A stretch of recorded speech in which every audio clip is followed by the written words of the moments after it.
Samantala sa mundo naman ng pole vault, nasungkit ng Olympian na si EJ Obiena ang bronze medal sa katatapos lang na 6th ISTAF Indoor Dusseldorf na ginanap sa Germany.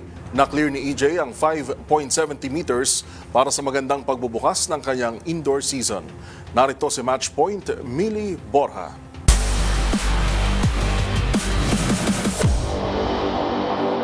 Magandang simula ng indoor season ang naitala ng Filipino Olympic pole vaulter na si EJ Obiena matapos niyang masungkit ang bronze medal sa 6th Staff Indoor Dusseldorf na ginanap sa Germany. Ang 4 na beses na Southeast Asian Games gold medalist ay tumalo ng 5.70 meters upang magtapos sa ikatlong pwesto sa prestiyosong indoor meet. Nakuha ni Men of Loon ng Netherlands ang gintong medalya matapos lampasan ng 5.75 meters, habang pumangalawa naman si American Olympian Sam Kendricks sa taas na 5.70 meters. Ayon kay Obiena, malaki ang pinagbago ng kanyang kondisyon kumpara sa mga nakaraang buwan, lalo na matapos niyang makarecover mula sa injury na umantala sa kanyang kampanya noong 2025. Dagdag pa niya, umaasa siyang mas magiging maayos ang takbo ng kanyang season ngayong 2026, lalo na't nakatakda ang mahalagang kompetisyon tulad ng Asian Games. Sa kasalukuyan, nasa 11th place si Obiena sa world rankings, matapos bumaba mula sa dating pinakamataas niyang ranggo na ikalawa sa buong mundo. Ang podium finish sa Germany